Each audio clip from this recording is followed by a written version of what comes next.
Good afternoon. No, it's good morning. Still morning time. Welcome to our second session. All of them are so much information is blended in together, but this is our second session of the day, June 10th. And we're here with SMART to talk to us about how to transform static lessons into interactive experiences. This is going to be so great. Thank you for all of you who have tuned in. Let's get my numbers here. All of you had tuned in yesterday. Yesterday, we had over 10,507 views. That is so awesome, throughout the sessions. I mean, my gosh, you guys are amazing. And I really, really, really hope that you're learning some fantastic stuff that you can take with you as we move into next year, whatever form next year is going to take. Today's challenge, we're trying to get to 2,000 subscribers. I hear that we are almost there. I'm not looking at it down there, the subscribe button, but I know that we can get to 2,000 plus subscribers today. And we want 100 likes for each video. So down below, you'll see the subscribe button for our YouTube channel. And you also see where you can like as well. Okay, the thumb up. That's what we want. We want the thumb up. So let's go ahead and subscribe and like, and we will continue to do these fantastic sessions for you in the future. All right, a couple of reminders. We have Kaitlyn and Hillary here from SMART, and I'm going to turn it over to them in just a minute. At 11, we have Adam Bello, Breakout EDU. And Kevin is back. He did our closing session yesterday. He's back for a session today. So if you didn't get a chance to see Kevin, my gosh, strap down, literally make sure you have like your paper, pen, notes in hand, because he has so much information to show. We also have Joe and Kristen Merrill coming, talking about the interactive class, and then Carla Jefferson. There is a really important conversation on equity that'll be happening later today. So if you tweet, please be sure to use the hashtag EdTechPBC. We want to see your selfies. We've been getting some really good selfies, so keep them going. Hopefully we'll get a chance to show some. I'm not quite sure, but at least maybe on our website we'll have some. And our website is edtechtraining.palmbeachschools.org. We get a lot of emails from people looking for the link to these sessions. Everything, including the presentations and everything that you need, is going to be on our website, okay? edtechtraining.palmbeachschools.org. We won't leave you hanging. I know that there's going to be a lot of information, a lot of presentations that you want to go back and look at, some of the videos you want to look at, and links and everything that we're throwing at you. We will have everything compiled on our website. All right, so the chat over there, just to mention, hopefully it's this way or this way, this way. The chat, we do have moderators in the chat, and the moderators have a little wrench by their name, and they can answer any questions that you might have. We do ask, because we have a Nightbot, which we program to catch, stuff. Try not to use a lot of capital letters, and, because we know all caps is like you're shouting. No capital letters, not no capital letters, but not a lot of capital letters. And emojis and symbols and things like that. Those are the things that Nightbot catches.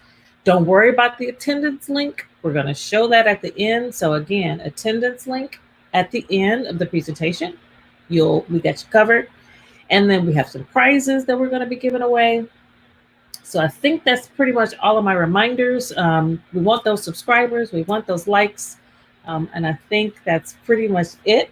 I am going to, and I love these guys. They're so awesome. And I know that many of you have, been able to talk to them and hear from them. But Hillary and Kaitlyn are here from SMART, and they have a fabulous presentation. So stay tuned. Thanks, Tasha. Hey, everyone. We are so excited about being here with you today. We got to check out some of the videos from yesterday and just saw all of the amazing things that are happening.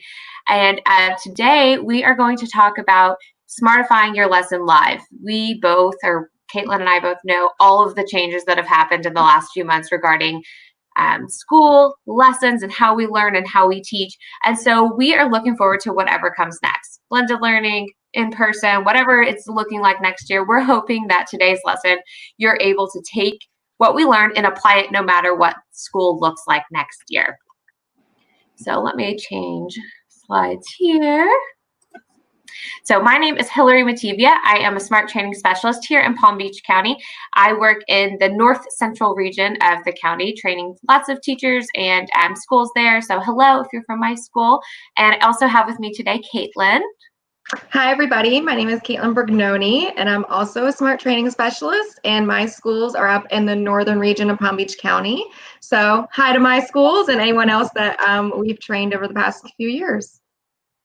And like Tasha mentioned, we do have some moderators in the chat. The rest of our SMART training team is there with wrenches by their name. So as we're going through this today, any questions that you have, please feel free to drop in the chat and also share any implementation ideas. If you hear something that rings a bell for you or really sits with you well, we want to know how it's used in your classroom and share that with the other teachers and educators that are in the session with us today. So what's our objective? We're going to transform a static lesson into an interactive learning experience using the Smart Learning Suite online. We're going to walk you through the steps of how I would traditionally teach this in my classroom and transforming it for blended learning. What that looks like is we're going to adjust the lesson for blended learning, transform it using SLS Online. We'll add in a YouTube video, some of the SMART activities, and also show you how to convert a page to a handout, which is a really unique way to allow students to get to interact digitally with your content. And then finally, we're going to review how to add an SLS online lesson to your Google Classroom.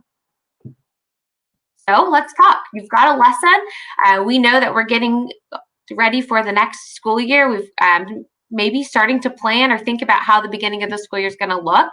And so I use these guided questions to help me evaluate my lessons for blended learning.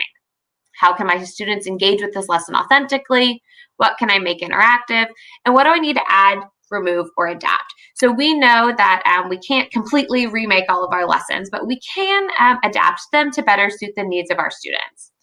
Also, we want to assess our delivery options. So we've had a big mix, some live-led lessons using Google Meets and some student-led lessons. This applies when we're in the classroom as well. Blended learning doesn't just exist during what we're living through right now. It exists in a face-to-face classroom as well. So is this live where the teacher is going to stand at the front and the students follow along? Or is this more student-led? Is it a traditional lesson, or is it more interactive? And then finally, we want to know, how will your students show standards mastery? So these are the questions that we're going to use to guide our lesson creation purposes. So let's get started. We're going to evaluate and create. Here in my Google Drive, I've got a lesson that I've already made and used in my classroom previously. It's a 7 Wonders of the World lesson, and I usually present this in Google Slides. However, I know that this isn't going to work with my students, and I want to take this into Smart Learning Suite Online. The way we do that is we go to New, More, Smart Learning Suite. And from here, you can pull in lessons. I'll show you again. It's New, sorry about that, New, More, Smart Learning Suite. And this is going to bring us to our landing page, or also what we call our Choose Your Own Adventure page.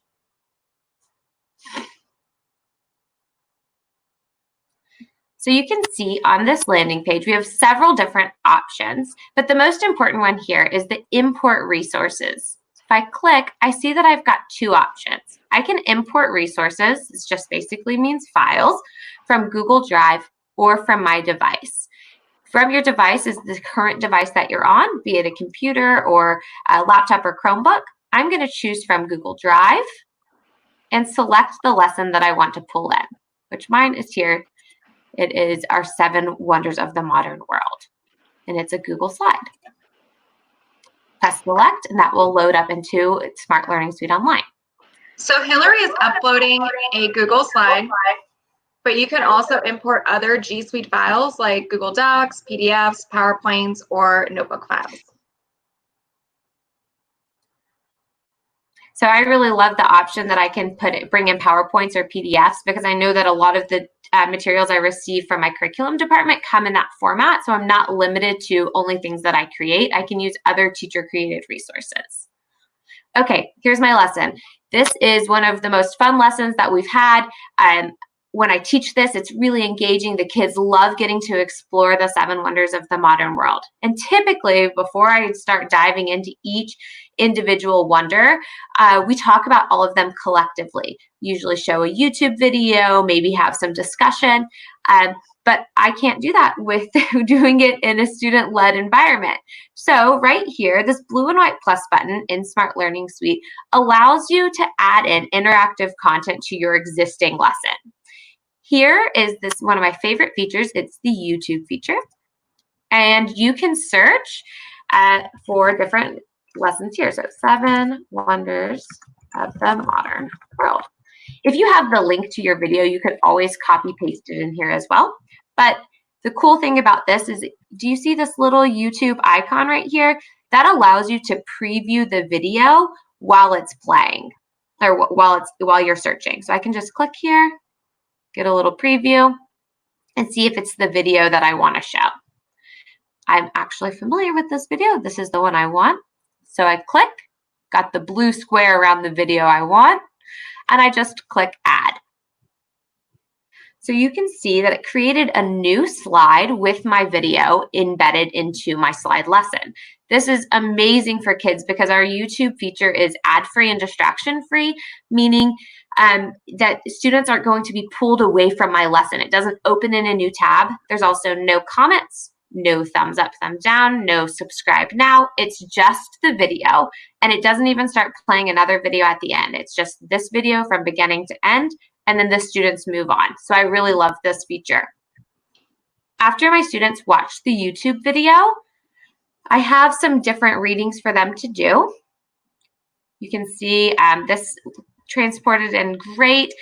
This right here is a link to a News Ella article that I've linked to it so that my students can incorporate some reading skills along with their history lesson that we're doing here and make it really truly cross-curricular. I've done that on each page. It gives my students some time to explore on their own. Now, this is kind of a bulky lesson, right? There's 7 wonders. I wouldn't expect my students to do this all in one day, but maybe work on it over a few days.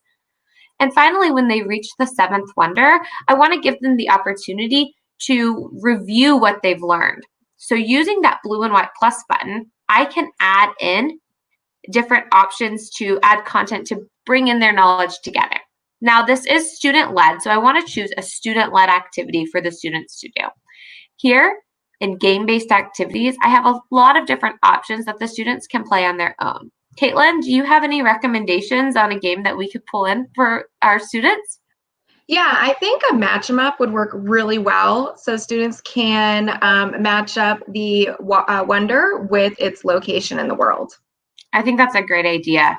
So on this game-based activities template, there is a preview button where you can see how each activity works, and then it also gives you some additional information. So I'm going to choose the match 'em up like Kaitlyn recommended, and just follow those really easy to use prompts here. So we'll say the wonder and the location. All right, Kaitlyn, you have those ready for me? I do. Our first wonder, Great Wall of China. Where is that located? In China.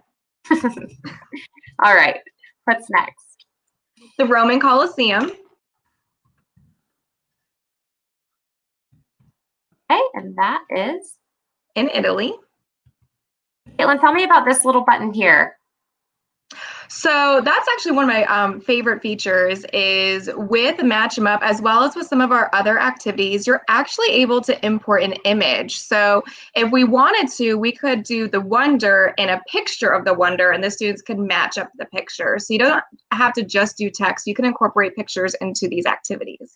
And I've seen that used like for shapes, for math problems, for a lot of different other things like phonics work where they have a picture of like a letter tile, right? It's like a picture of a car, and then they have to match it to the beginning consonant. So lots of different ways we can use this. All right, let's add a few more on here. We've got the Roman Colosseum. Christ the Redeemer. in Brazil. Machu Picchu. I always mix up if it's which one has 2 C's. There we go. And that's in Peru. Okay. Taj Mahal in India. Chichen Itza in Mexico. Make sure I didn't spell it as chicken. It says chichen. Okay, we're right. And Petra in Jordan. Okay, so I just typed these in, and like Kaitlyn mentioned before, we could add images. Oops, I have a typo here. From Jordan.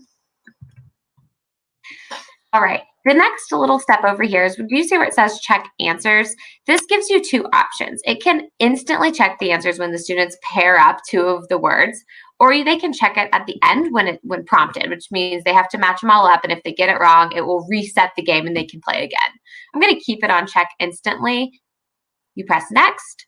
And then you just pick a background. They all have cute little different features. I like the dragon one because it's like kind of old-timey medieval, and it's fun and mystical for the kids. So I'm going to press finish here. And then just like with YouTube, it added it in as an additional slide. So it didn't take over any of my content or import it over. It just added it in. The other neat thing is that I can change the title. So I don't have to leave it as match 'em up. Maybe to my students that doesn't mean anything. So I can say, match up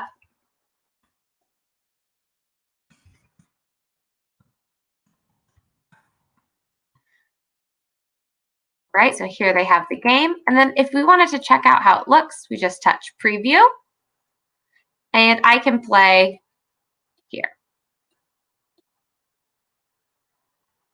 All right, I'm going to get one wrong just to show you what happens. So it just bounced it back out, and now the student gets to try again. So this is really neat for the students to do. I've seen this done lots of different ways for every subject, tons of ideas on how we can play this. And if you've got any ideas on how we can use a match 'em up, be sure to share it in the chat so that we can share that with other educators.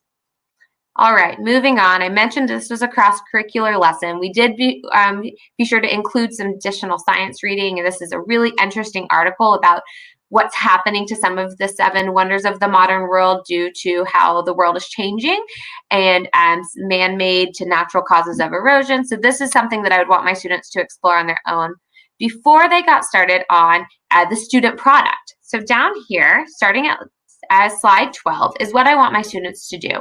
Now they've read all of this about the 7 wonders, and I want them to plan a vacation to one of the 7 wonders of the world.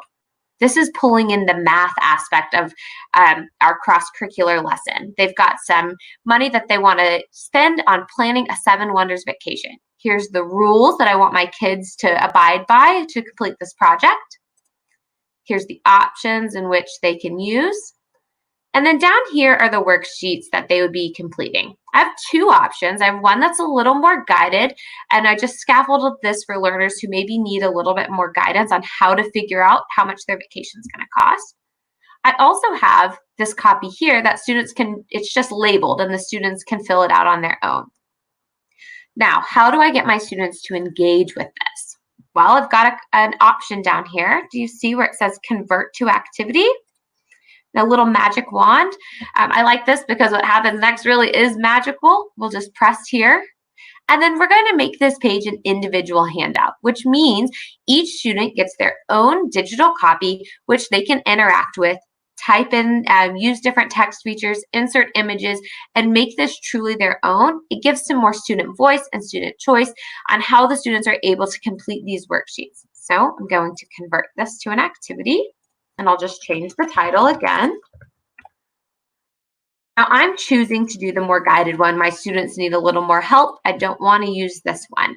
And I don't need to leave it in here either because it's unnecessary. So down here in the bottom toolbar, you'll see that there's a little trash can icon. Utilizing this, I just deleted my page. Now this is the final product that I want my students to produce. After they finish the expense sheet here, I want them to give a summary of all of the things they've worked on. I want them to input an image of their destination, tell me some facts, give a detailed explanation of why they chose the option they did for their trip, And then give a summary about, just this is more imaginative and creative. Give a summary of what you saw, where you stayed, and what you did. So they pull back in some of this information that they used here in order to complete this. Now, once again, I want my students to interact with this. So I want to use the magic wand and convert it to an activity. And again, choosing an individual handout. So now my students are able to engage with this. Summary page, final product. All right, let's take a preview. Yay, it's done. Looks great. Okay, so I took a full lesson that I had, an end-to-end lesson that I typically teach in class. I enhanced it with a few different options. I've got YouTube, I've got a smart activity, I've got links in here, and then I converted these to handouts. There are a few other lessons in Smart Learning Suite, features in Smart Learning Suite online that you can use to add to your lesson. I'm just going to highlight them really quickly. The first here is this A. It becomes a text box. So let's say you just wanted to add in some text. You could type in with this. And then this multimedia icon here in the top allows you to upload an image from your computer, add a link. So I mentioned earlier that I had those News ELA links or Newsela links, or if you wanted to link to something else, you could do that here. And then you can also add images from online using this Bing Safe Search. So let's say maybe you couldn't find a good image of the Coliseum and you wanted to add another one, you could just search here and add it over. So that's just a highlight of these top tools. Finally, when you're done, you can change the title up here. So I'm going to change this. And then you click Finish Editing. But what happens when you're done finish editing? How do we get this to our students? I mentioned previously that I wanted to do this as a student-led lesson. I'm not ready to present it to them. So I'm actually just going to exit and head back to my Google Drive. You'll see that I have a newly created file here with this icon. This is the Smart Learning Suite Online icon, 7 Wonders of the Modern World, and it's here in my Google Drive. If I right click, I do have the option to share that with other colleagues, open it with Smart Learning Suite, and a few other of the Google features that we love to use, one of the reasons we are big Google fans. But I want to add this to my Google Classroom. So using the Google App Selector, I'm going to choose Classroom, and I'm going to add this to my class for my students. So here we go, and I'm going to head to Classwork. Now you have a couple of different options of how you can assign this to your students. I'm going to use the Create button, and you can choose to upload this as an assignment or as material. Now mine has a finished product, so I want it to be an assignment for my students. But sometimes your Smart Learning Suite online lesson may not be an end-to-end product where the students are producing something. It might just have like YouTube or some of the activities, and it can be uploaded as a material. Today I'm choosing an assignment. The process is really similar.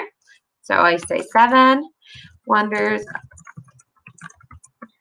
You type in any directions here. Obviously, I would put more directions for my students than directions here. It maybe would say, you have to complete this lesson in the next 3 days, whatever directions I need.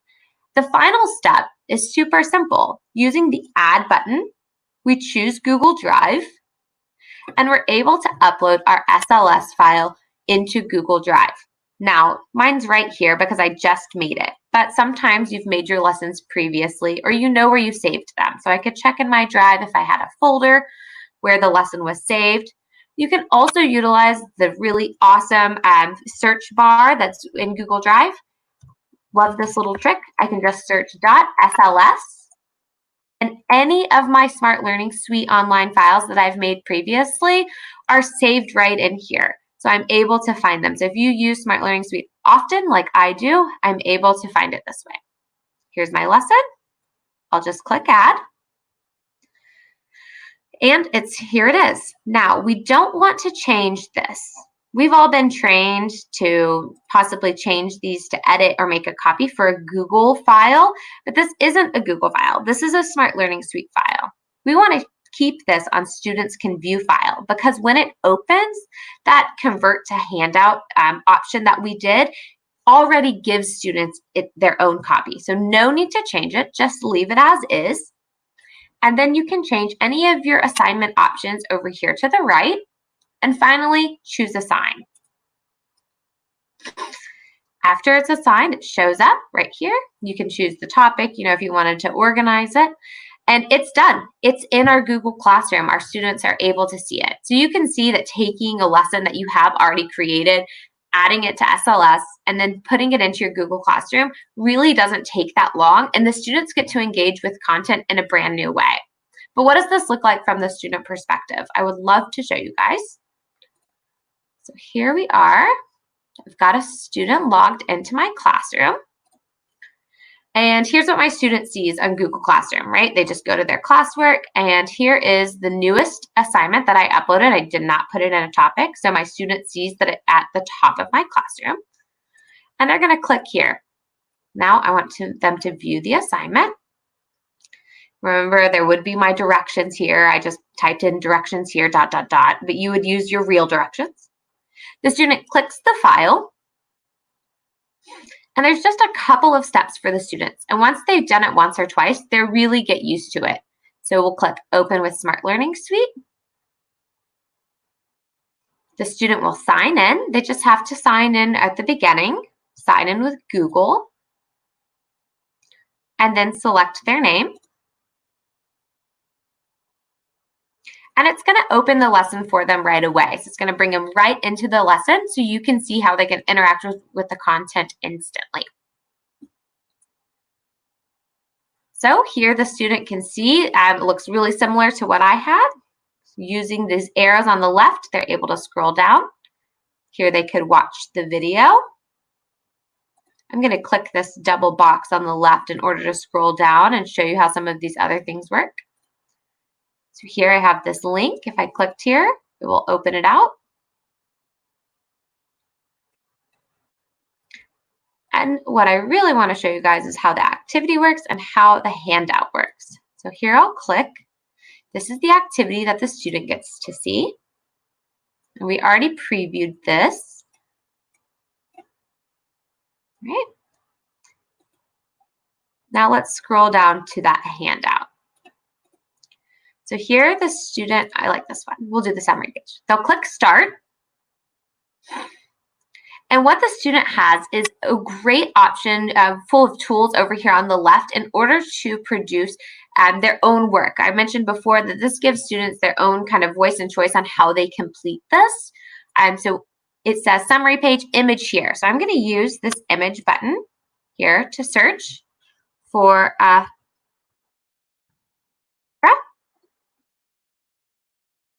here's Petra with the camels in here. I can click and add it in using this little blue toggle bar. I've got it here. So you can see how the students have got some of their own ways that they can complete this. Using this A, the students are able to type in. They can change the font, size, all kinds of things like that. And then they can use this little toggle to resize and move their text. The last tool that I really love, especially if your students are using touchscreen devices, is the pen feature. If your students are using a Chromebook, an iPad, any sort of tablet, even an iPhone, since they can access this on any web-enabled device, a student can use their finger to write their answers on the page here.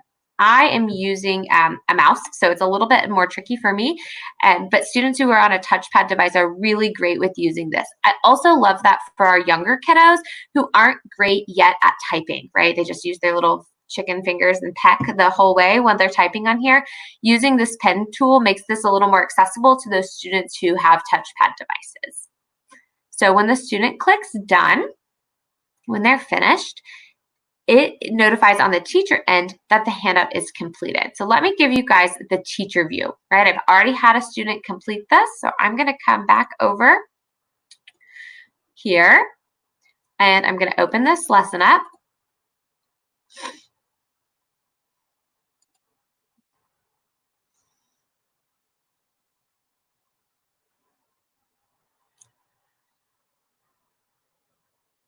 Kaitlyn, while this is loading, is there any other tools or features that you wanted to highlight? I just really love that you're able to take something that you've already been using, so a Google slide, turning it into a Smart Learning Suite SLS file, and making digital worksheets so your kids can annotate over it, so you can annotate over it. They turn it in digitally, so this can be done when we finally do go back to school, right? We could still do some digital work in the classroom. And this way, I know as a teacher, it's one less piece of paper you have on your desk, right? Yep, I love that. So I just wanted to show what we get to see after a student completes a student handout. So here I've got our page, our handout page, and it says student progress. Remember, on the student side, they were able to complete.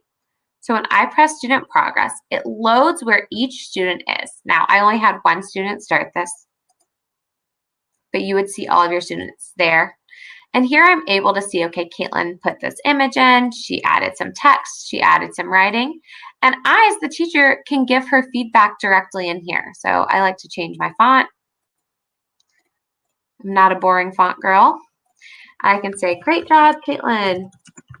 And she's able to see that feedback on her side as well.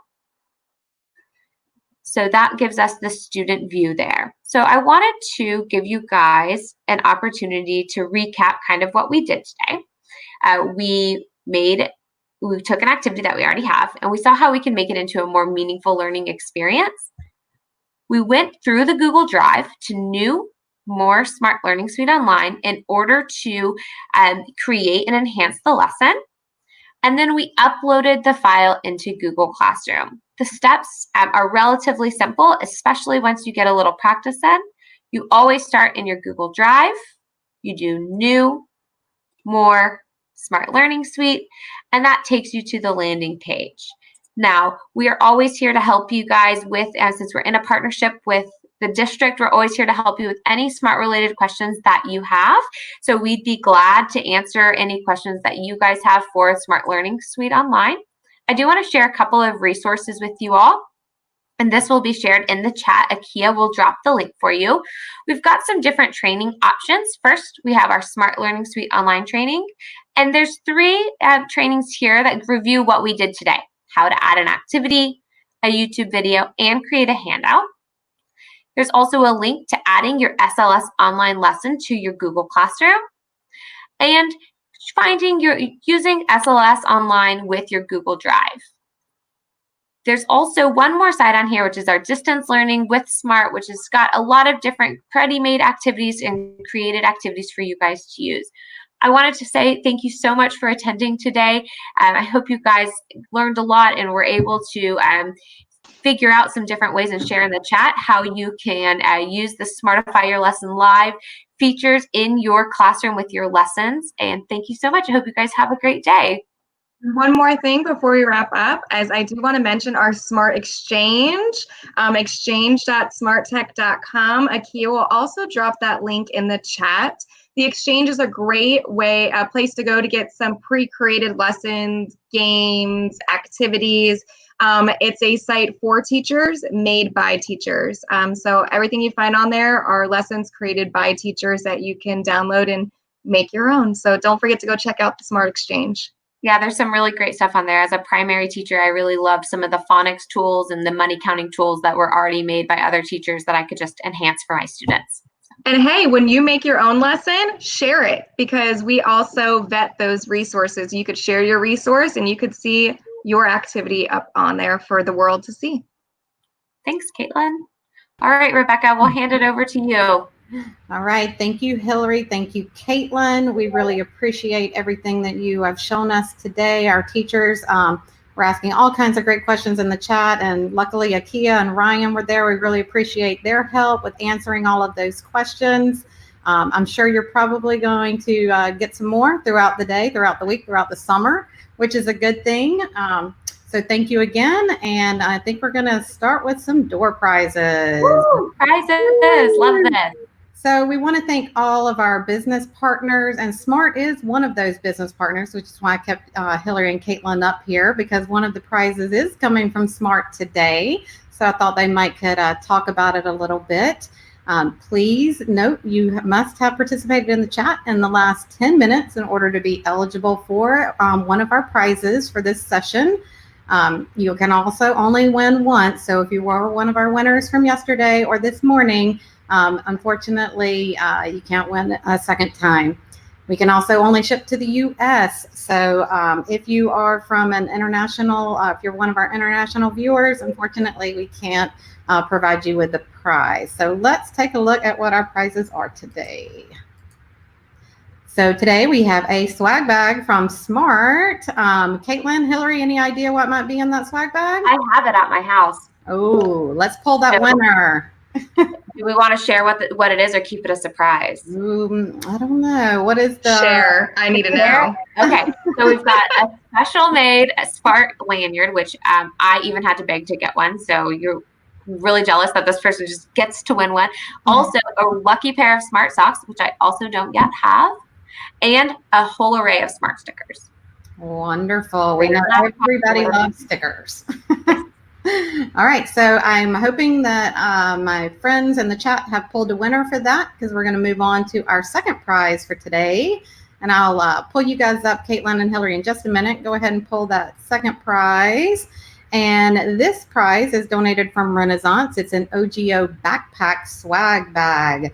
So I personally have an OGO backpack, which I absolutely love. So whoever this winner is going to be, you are going to love this backpack. So hopefully we have some winners in the chat happening right now. I'll click over there in just a minute.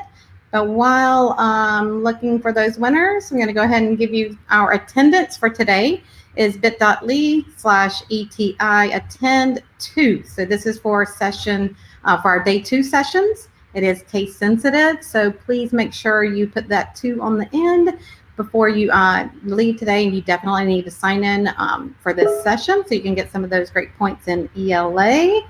I can't tell who the winner is. Oh, Carol Blake, congratulations. I do see that. Woohoo! Not sure about the second one. I must have missed it, but we'll go ahead and click over to our closing slides. Just want to thank you all so much for participating in the EdTech Institute. It has been an amazing experience for us here on the EdTech training team. We are so happy to see so many participants from the entire educational technology department. We thank you. If you didn't subscribe, please subscribe. I know we've finally hit that 2,000 mark, and we have a new goal at 2,500, so keep it coming. And finally, we have our upcoming session with Adam Bello, bit.ly/ETI Adam. You can also get to that session from our EdTech training website. We look forward to seeing you next session. Thank you so much. I'm going to bring our SMART team, Hillary and Kaitlyn, up to say goodbye, but thank you so much.